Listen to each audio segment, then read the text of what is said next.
Sebab Nabi SAW memuliakan kanak-kanak. Nabi suka dengan kanak, nampak baik je. Kalau kita lah dulu main dekat belakang lah. Nabi suka dekat kanak-kanak ni, sehingga kan seorang sahabat Nabi bernama Salamah Al-Aqwa'. Dia dulu Nabi angkat dia, lepas peperangan Nabi angkat, letak di belakang unta. Nabi bonceng dia.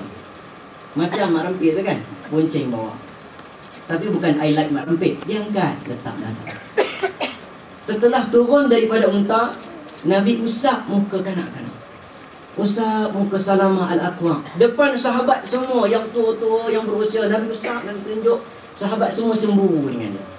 Salamah cakap, aku tidak pernah merasai kegembiraan melainkan setelah peristiwa Nabi usap wajahku. Nabi sahaja usap kepala kanak-kanak untuk tunjukkan sayang Nabi kepada kanak-kanak. Hari ini kita semua terpaksa memuliakan dia sebab Rasulullah memuliakan mereka. Dan ceritanya hari ini saya pun duk tengok jam. Saya kena habis ceramah pukul 6.30. Tapi tak apa, kita cuba bagi habis 6.30 juga. InsyaAllah, Alhamdulillah, kita sudah masuk ke 17 Ramadan. Malam ni malam ke-17, ataupun kita kata sambutan di Malaysia, sambutan Nuzul Al-Quran. Walaupun ulama' membahaskan, ada kata 24 Ramadan, ada kata sebahagian, macam-macam pendapat. Tetapi tak apa, Al-Quran diturunkan pada bulan Ramadan.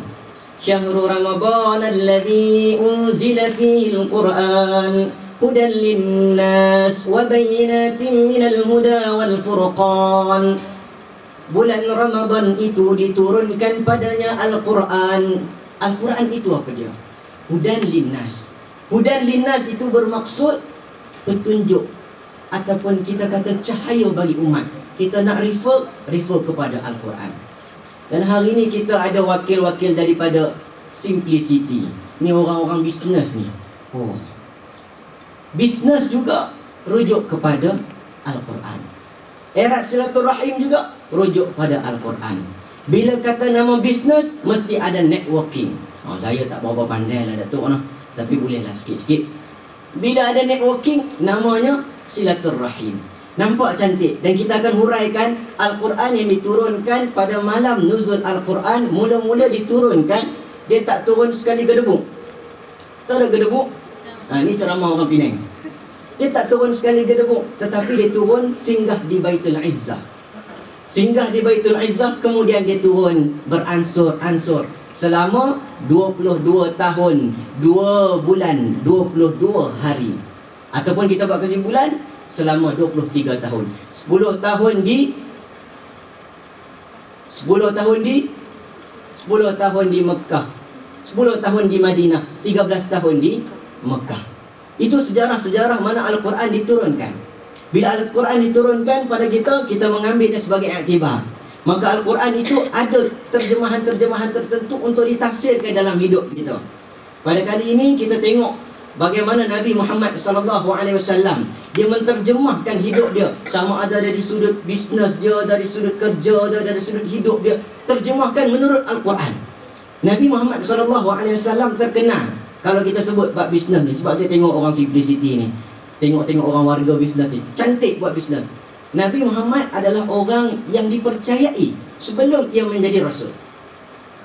Nabi dipilih untuk pergi membawa barang-barang, ataupun diberi tugasan menjaga amanah, menjaga barang, sebab ia orang yang dipercayai. Dia bawa barang pergi ke Syam. Khadijah binti Khuwailid, isteri Nabi SAW. Khadijah binti Khuwailid ni dia belum kahwin dengan Nabi lagi, tetapi dia berminat dengan Rasulullah sebab ada sifat amanah dia. Amanah dengan kuwah. Maksudnya Nabi juga pandai buat bisnes. Kalau dia pergi ke mana-mana tempat, insya-Allah boleh untung. Nabi bawa barang-barang balik sampai ke Mekah. Khadijah pun seronok dengan Nabi Muhammad SAW. Dia cakap dekat kawan dia, adik-beradik dia, aku berminat dengan Rasulullah sebab Rasulullah ada sifat amanah. Satu, dia boleh dipercayai. Nombor dua, pandai buat bisnes. Siapa pandai buat bisnes? Rasulullah. Macam Rasulullah, tengok Khadijah, dia pikat Rasulullah SAW. Macam Datuk ni Khadijah binti Khuwailid, Datuk Khalid tak tahulah dia pikat siapa. Macam tu lah juga simpulan, lebih kurang kita katalah. Dan Nabi Muhammad SAW di kalangan para sahabat kebanyakan yang buat bisnes.